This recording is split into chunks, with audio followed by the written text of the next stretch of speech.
이번 시간에는 카타미노 패밀리를 활용해 돌리고 뒤집으며 공간감각 기르는 활동을 해보도록 하겠습니다. 이번 시간 진행할 저는 물레초등학교 정유화입니다. 카타미노 패밀리를 활용해서 공간감각을 한번 길러볼까요? 3학년부터 6학년 학생들에게 권장하고요. 소규모로 함께 할 때에는 1, 2학년도 충분히 할 수 있습니다.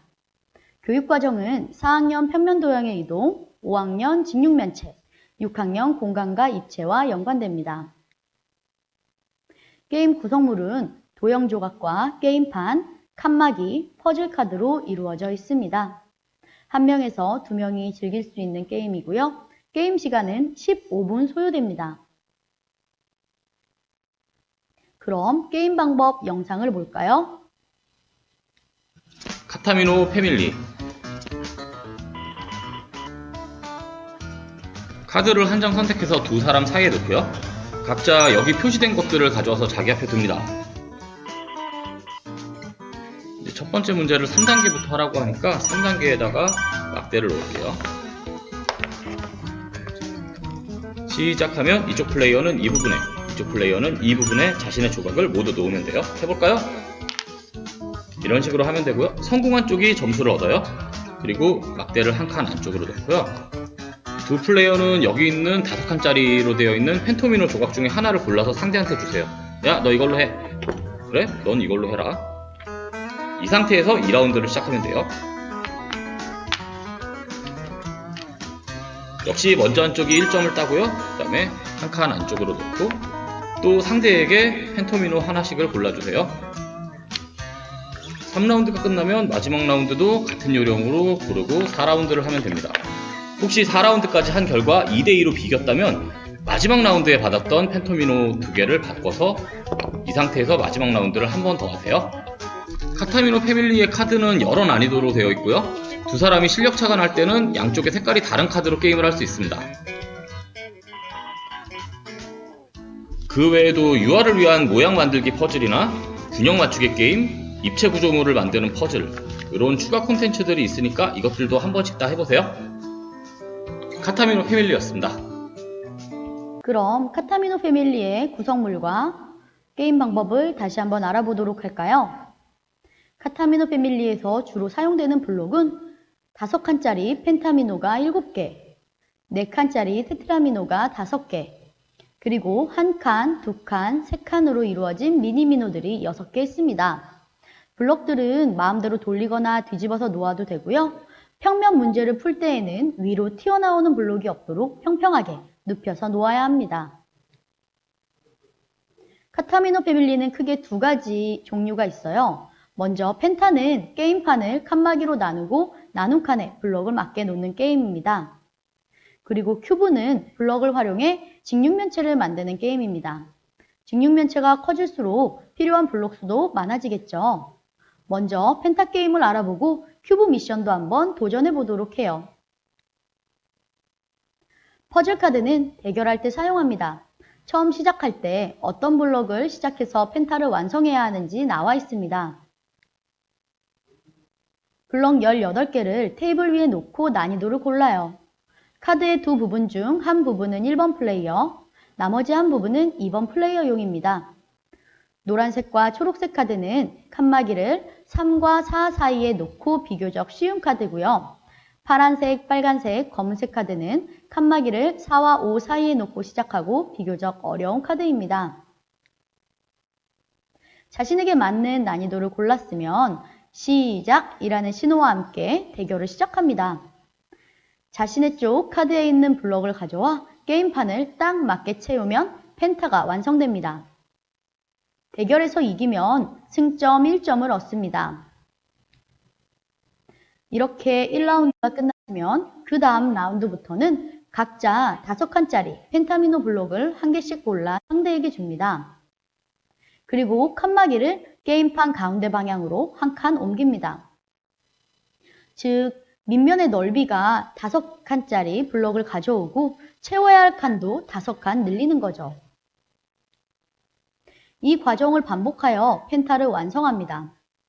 추가 블록을 주고받고 칸막이를 옮기고 새 대결을 펼치는 것이 반복되는데 마지막 단계의 대결은 6과 7 사이에 칸막이를 하나만 놓고 실시합니다. 더 높은 점수를 얻은 사람이 승리하고요.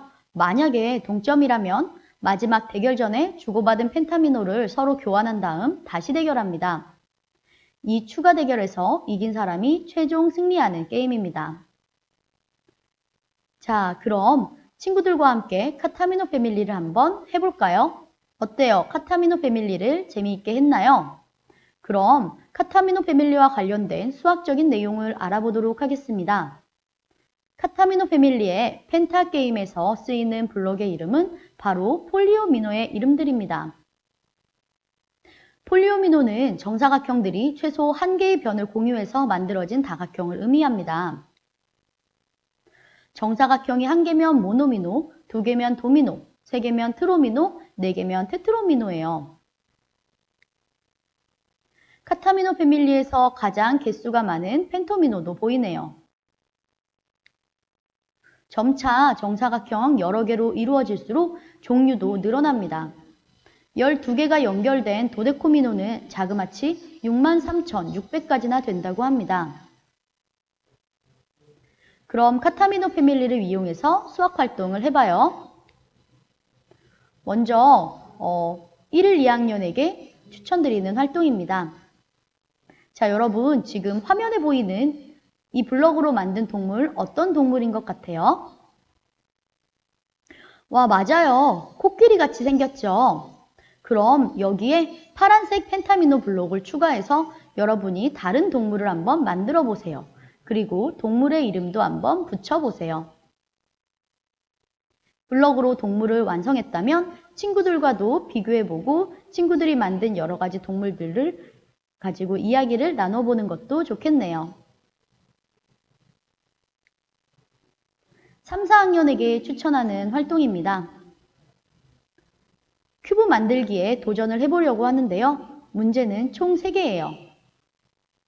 1번은 3개의 펜타미노, 2개의 테트라미노, 3종류의 미니미노를 활용해서 2 곱하기 3 곱하기 5, 30개로 이루어진 큐브를 완성해보세요. 1번 문제를 해결한 친구는 2번, 2번 문제도 해결한 친구는 3번까지 해서 큐브 만들기에 도전해보세요. 이번엔 주어진 도형을 이용해서 3 곱하기 3 곱하기 3 큐브를 만들어 보려고 해요. 한번 주어진 도형으로 333 큐브를 쌓아 봅시다. 선생님은 이렇게 쌓았어요. 좀 어려웠나요? 연습을 하면 좀 더 빨리 문제를 해결할 수 있을 거예요.